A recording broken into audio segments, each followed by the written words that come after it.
Good morning to our online audience. Depending on where you are, the hot temperatures that we're having here may be the same a lot of places. They are, I understand. So it may come as no surprise. We're expecting some relief if they're right. So we'll see about that. All right. This morning's lesson, Christian liberty. Once again, the golden text. Stand fast, therefore, in the liberty wherewith Christ hath made us free, and be not entangled again with the yoke of bondage. That golden text tells me that's in the form of a command. Stand fast. That's a command. In the liberty. Don't venture out. Don't go nosing around looking for something better. It doesn't exist. Because outside this liberty, that Christ has made us free. Outside this liberty is nothing more than bondage. The bondage that we've come away from. Oh, the world has all of its trinkets and toys and various things that's used to try to entangle. But there's nothing of any value outside this liberty. Let's have a word of prayer before we go any further. Lisa, would you lead this morning, please? Yes. Though he be Lord of all.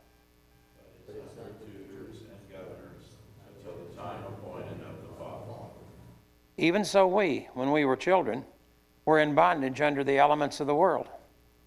When the fullness of the time was come, God sent forth his Son, made of a woman, made under the law, to redeem them that were under the law, that we might receive the adoption of sons.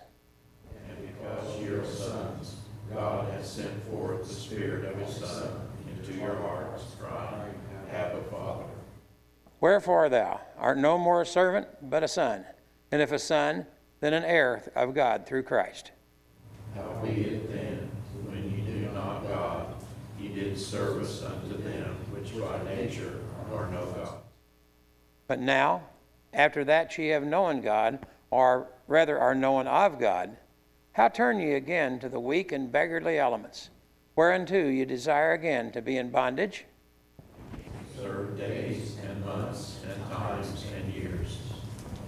I am afraid of you, lest I have bestowed upon you labor in vain. I beseech you, be as I am, for I am as ye are.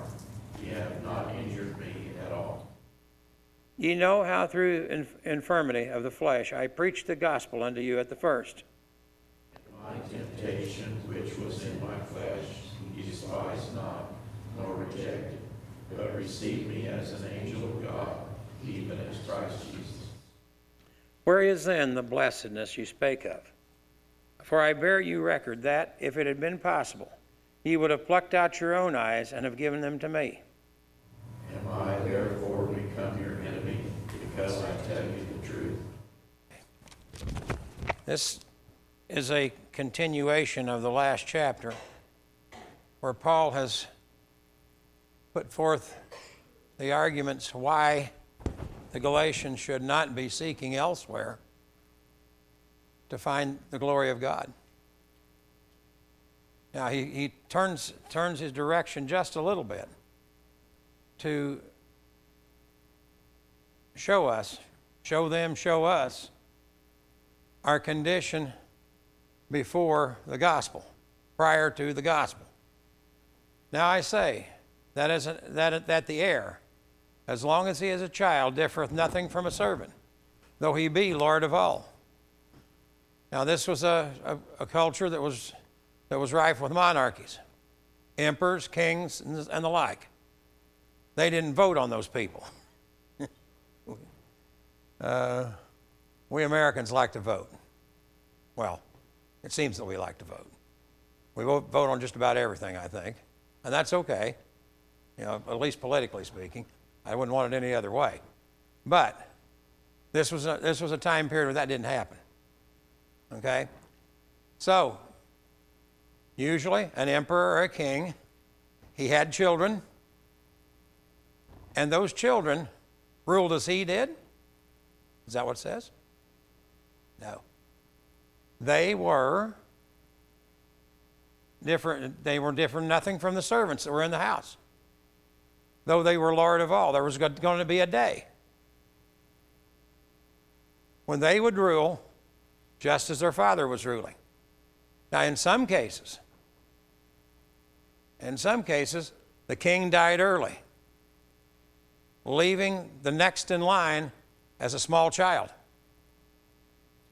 One of the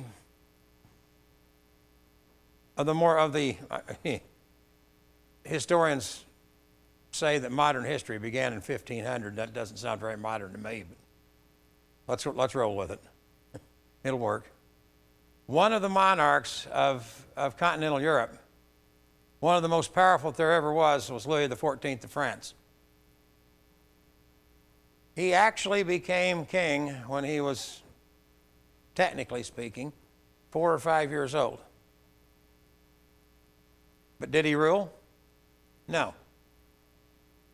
There were regents, that was their title. They've gone by other titles, but there were regents that ruled for him until he turned 18 years old. And one of them was a cardinal of the Catholic Church, Cardinal Mazarin, I believe,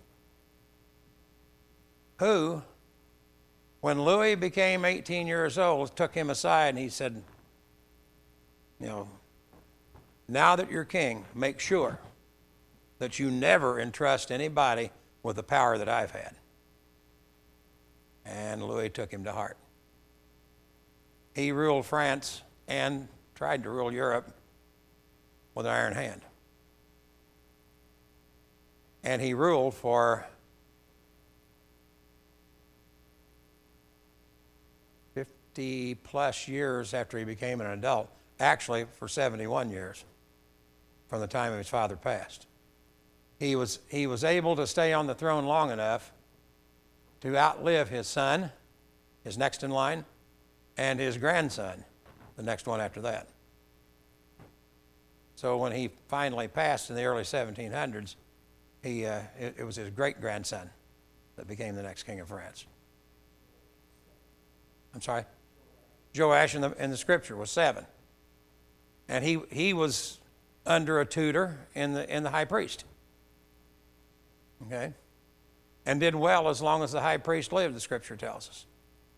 Okay. Now, the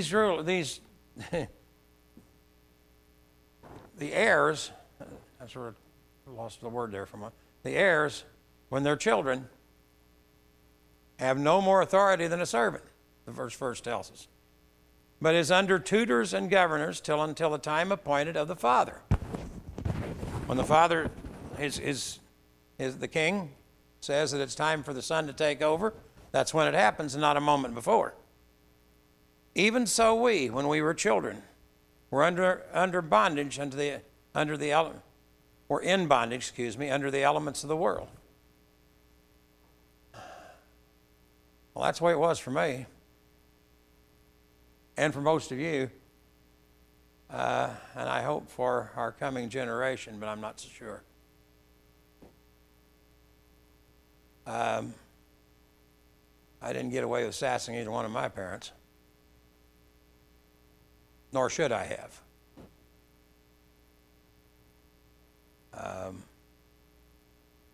I didn't get away with doing poorly in school. Mama saw to that. Once as late as the 8th grade, that's a story for another time. She took care of it. Well, anyway, so verse 4. But when the fullness of the time was come, God sent forth his Son, made of a woman, made under the law. And I meant to say this. First 3 verses describing the heir, who's actually the heir, but he's not really yet. What does that epitomize? Is that not a picture of the Jewish people under the Old Testament, under the Mosaic Law? Certainly is. Now, why is it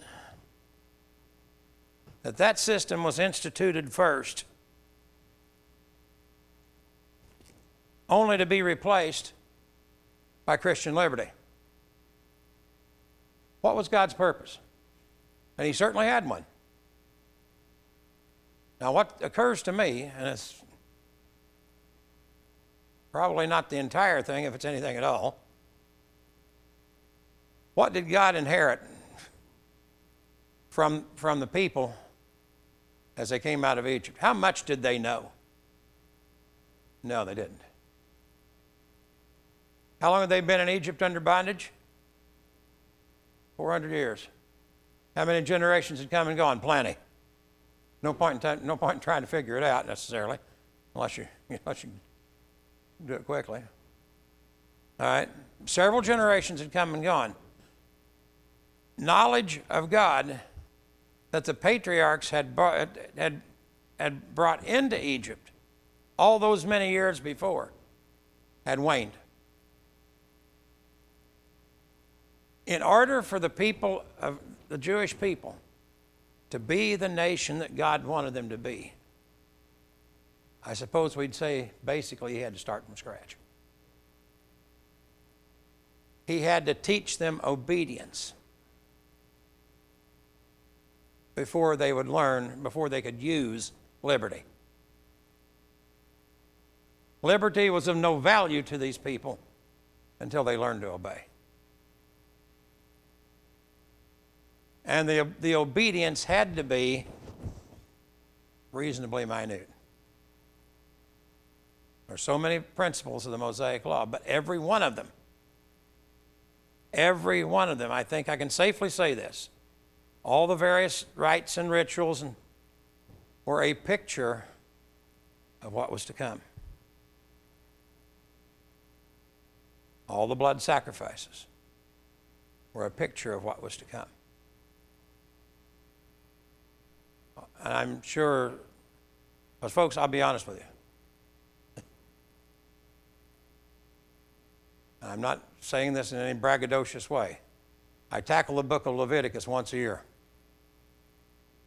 And every time I do, it becomes slightly more clear. But it's a toughie.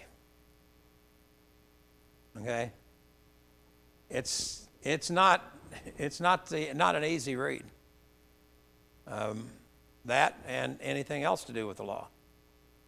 Now, some things are getting better as time goes. But every one of those commands all have a purpose. And they're building these people up to what God wanted them to become. A leader of nations. They weren't a nation when they came out of Egypt. Not really. Not what God wanted. And he had to build them one step at a time. Now, verse 4. But when the fullness of time was come, and only God knew that, God sent forth his Son, made of a woman, made under the law. Why? To redeem them that were under the law, that we might receive the adoption of sons. My, think of that. He sent forth his Son. Look what Christ gave up to come here. Oh my. All that heaven is. He gave that up momentarily to come, first of all, and rescue humanity. all the people that were then living, all that would live, all that are living now, and all that will survive us, however long that's going to be. I don't think much longer, I have to say, but